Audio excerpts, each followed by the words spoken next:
पिछली वीडियो में आपने देखा कि अब्दुल खान अपने बेटे सलीम खान का निकाह अपनी साली फरीदा की बेटी अमीना से कराता है। निकाह धूमधाम से होता है और दूल्हा मियाँ दुल्हन को लेकर घर आ जाता है। अमीना को सलीम ने पसंद किया था तो ये एक तरफा मोहब्बत वाला निकाह था, लेकिन निकाह के बाद अमीना ने पूरी शिद्दत से सलीम और उसके परिवार की जिम्मेदारी उठाई। सुनिए, खाना लगा दो क्या आपके लिए? अब खाना भी तेरे हिसाब से खाऊं क्या? मुझे भूख होगी तो बोल दूंगा। निकाह को 1 साल भी पूरा नहीं हुआ था कि अल्लाह की फजल से अमीना और सलीम को एक बच्चा हुआ, जिसका बड़े प्यार से छोटा सा नाम रखा आसिफ मोहम्मद बिन अहमद अल फारूक अल कुरैशी सलीम अब्दुल गफ्फार बिलावान खान। बच्चे का नाम तो छोटा सा था, लेकिन निकाह के बाद पता चला कि सलीम बहुत गुस्सैल है, यानी कि वो गुस्से वाला सलीम है और छोटी छोटी बातों पर गुस्सा हो जाता है। ये शहजादी खाना क्या बनाती है कि बस इसके बनते ही सब लोग बिना भूख के खाना शुरू हो जाओ। देख ले सलीम बेटा तेरी बेगम के हाल। अरे मैं तो पछता रहा हूँ अम्मी जान, किस मनहूस घड़ी में से पसंद किया। मायूस ना हो मेरे बच्चे, अल्लाह की नेमत इनाम वाले बंदों पर हमेशा होती है। खाक नेमत अम्मी जान, जिंदगी भर जाहिल को भुगतना पड़ेगा।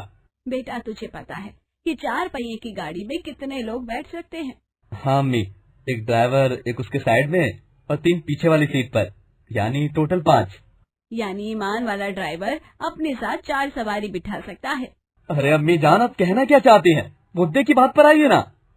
कहना ये चाहती हूँ कि तेरी गाड़ी में 1 सवारी बैठ गई है, ये कल मुही अमीना, लेकिन पीछे वाली सीट के लिए 3 सवारी अभी भी बाकी है, जिन्हें तू जब चाहे बिठा सकता है। अमीना अपनी अम्मी सास और शौहर की बातें बड़े ध्यान से सुन रही थी और समझ भी रही थी कि उसकी अम्मी सास क्या कहना चाह रही है, लेकिन तभी बाहर से ससुर अब्दुल खान आता है और अमीना को घूरते हुए, इस मनहूस को घर में लाने का कोई फायदा नहीं हुआ सलीम मियाँ।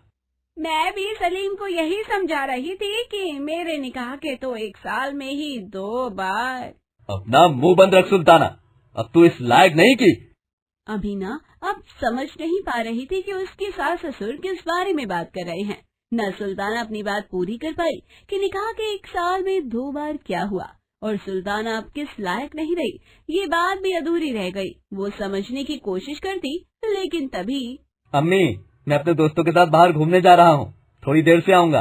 अरे नालायक, जब तक कुछ काम नहीं करता तब तक दुकान पर आकर ही बैठ जाया कर। पंक्चर का इतना काम आने लगा है कि मैं अकेला नहीं कर पाता। हाँ भाई, अब तो हर किसी के पास फटफटिया है। पंचर लगाते लगाते अब तो आप खुद भी पंचर होने लगे हैं।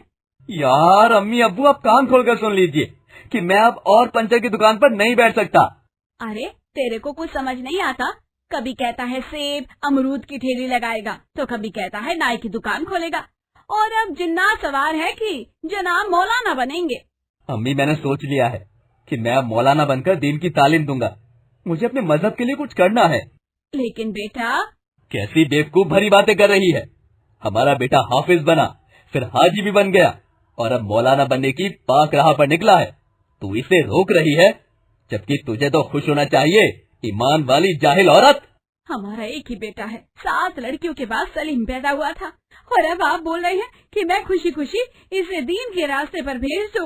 हाँ, तुझे खुश होना चाहिए कि हमारा बेटा मजहब, उसकी तालीम और अल्लाह पाक की कदर करता है। मजहब के रास्ते पर चलना ही सच्चे मुसलमान का फर्ज होता है। मजहब के रास्ते पर चलना तो बड़ी नेमत और इबादत की बात होती है, मोटी बेगम, जिसे तुम नकार नहीं सकती। पीछे बैठी अमीना रोटी बनाने के साथ ही मन में सोच रही थी कि जो इंसान अपनी बीवी बच्चों को ढंग से पाल नहीं सकता, उनकी जिम्मेदारी नहीं उठा सकता, वो भला दूसरे बच्चों को दीनी तालीम कैसे दे सकता है। लेकिन अमीना एक सामान्य घरेलू औरत थी, और वो महजबी ईमान वाले सच्चे मुस्लिम जैसा बड़ा नहीं सोच पा रही थी। अरे आ गए आप? अब अपने कमरे में भी तुझसे पूछ कर आऊं क्या? नहीं, मैं तो बस। चुप कर, सब जानता हूँ। अगर पहले से पता होता कि तू ऐसी निकलेगी तो निकाह करना तो दूर, ताउम्र तेरी शक्ल भी नहीं देखता। अल्लाह मुआफ करे, मैंने ऐसा क्या कर दिया जी जो आप ऐसे बोल रहे हैं? अल्लाह पाक का लिहाज ना होता तो बताता कि तूने क्या नहीं किया। मुझे नहीं पता था कि तू इतनी बेअक्ल है। हाँ तो ठीक है ना, मियाँ बीवी में एक समझदार हो और दूसरा कम अक्ल, तो जीवन की गाड़ी अच्छे से चलती है। निकाह से पहले आपने कहा था कि बच्चा होने के बाद हम शहर जाकर रहेंगे और अम्मी अबू को भी साथ रखेंगे। हम शहर कब जाएंगे? अच्छा, तू जो हम सबको दिन रात परेशान करती है वो इसीलिए कि मैं तेरे साथ इस घर को छोड़कर शहर जाकर बस जाऊं, काफिरों के बीच जाकर रहने लगूं, अपने मजहब के लिए कुछ ना कर पाऊं। आप कैसी बातें करते हैं? इसमें काफिर कहाँ से आ गए? और क्या सिंधु, क्या मुस्लिम, सब तो इसी वतन के नागरिक है ना। और मजहब के लिए तो आप शहर में भी यही सब कर सकते हैं। इतना सुनते ही सलीम का पारा 7वें आसमान पर पहुंच जाता है और वो अमीना के चरित्र पर भी उंगली उठाता है।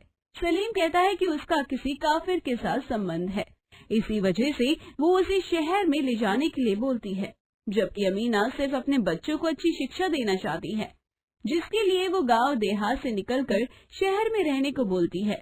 लेकिन सलीम तो इस बात से इतना ज्यादा गुस्सा हो जाता है कि कसम है अल्लाह पाक की, तेरा चाल चलन देखकर मुझे शुरू से ही शक था कि तू किसी न किसी काफिर से तालीम हासिल करती है, इसीलिए तुझे हिजाब नागवार है। मेरी कौमी टोपी तुझे मजाक लगती है, तुझे मेरा हाफिज कुरान बनना कभी रास नहीं आया, मौलवी बनने की मेरी ख्वाहिश भी तुझे जहालत लगती है। ये आप क्या बोल रहे हैं? तू हमारी कौम की पाक रिवायतों को पुरानी सोच कहती है और तेरे दिल दिमाग में सिर्फ काफिराना ख्यालात पलते हैं। सुन ले, मैं अपने ईमान और अपनी उम्मत से कभी गद्दारी नहीं कर सकता। ऐसी औरत जिसकी नसों में काफिर सोच दौड़ती हो, उसके साथ इस चपटी दुनिया में रहना मेरे लिए हराम और नामुमकिन है। अस्तगफुरुल्लाह, आप कैसी बातें कर रहे हैं? मैं तो कभी ऐसा ख्याल तक दिल में नहीं लाई और ना ही ला सकती हूँ। जितने पक्के मुसलमान और नेक ईमान वाले आप हैं, उतना ही मेरा भी ईमान अल्लाह और उनके रसूल पर है। सब जानता हूँ तेरी चालाकियाँ, मुझे काफिर बनाना चाहती है। आप पर इल्जाम लगाना तो दूर, मैंने तो हमेशा दुआ की है, अल्लाह ताला हम दोनों को सीरत मुस्तकीम पर कायम रखे। आप मेरे सर के ताज हैं, मैं तो बस आपकी बीवी और उम्मती होने पर फक्र करती हूँ। इस बात से सलीम शांत होने की जगह और ज्यादा गुस्सा हो जाता है, क्योंकि खुद सलीम कितना ईमान का पक्का मुसलमान है ये तो पूरा गांव ही जानता है। 10 से 12 वर्ष की उम्र में मदरसे में पढ़ते समय तो मौलवी के साथ इसकी अलग ही कहानियां चलती थी। उसके बाद गांव वालों को लगा कि सलीम के अंदर जिन्नात रहता है और इसलिए वो कभी कभी सलीमा जैसी हरकतें करता है। लेकिन फिर उसने अचानक से गांव की लड़कियों को छेड़ना और बदतमीजी करना शुरू कर दिया था। वो गुस्से में रहने लगा था। अमीना को भी पता है कि गांव की कई लड़कियों से उसके ताल्लुक रहे हैं और मौलवी के साथ तो। तू मेरे जैसी ईमान की पक्की मुसलमान है तो मैं तेरे साथ एक पल भी नहीं रह सकता। आज और अभी मैं तुझे तलाक देता हूँ। आप अपने गुस्से में ऐसा कुछ ना कहें कि हमें जीवन भर पछताना पड़े। अल्लाह पाक की कसम, अब मेरे सब्र का पैमाना लबरेज हो चुका है। तेरे और मेरे दरमियान अब कोई नाता बाकी नहीं है। सुन ले अमीना, मैं तुझे तलाक देता हूँ। तलाक, तलाक, तलाक। जैसे ही 3 तलाक के लफ्ज कमरे में गूंजे तो सन्नाटा सा छा गया। अमीना की रगों में जैसे खून जम गया, आंखों में अश्कों का तूफान बह निकला, होंठ कांपने लगे, मगर कोई आवाज ना निकल सकी। शौहर के तलाक के सदमे से टूटी अमीना जमीन पर बैठ गई, जैसे रूह से जान निकल गई हो। उसकी तो जैसे पूरी दुनिया ही उजड़ गई थी। सीने में 1000 तीर उतर गए और निगाहें बेखुदी में खाली फिजाओं को ताकने लगी। लेकिन एक सवाल जो अब अमीना को सताने लगा था कि शौहर के तलाक के बाद अब उसका और उसके बच्चे का क्या होगा, जिसके सहारे वो जिंदगी जिएगी। सलीम उसे घर से बाहर निकाल देगा तो क्या उसके खुद के अम्मी अबू उसे अपने घर में रख पाएंगे या उसके बच्चे को पा सकेंगे? अमीना का दिमाग तो जैसे सुन्न हो गया था। वो बेसुध होकर जमीन पर बैठी शून्य को निहारती रही।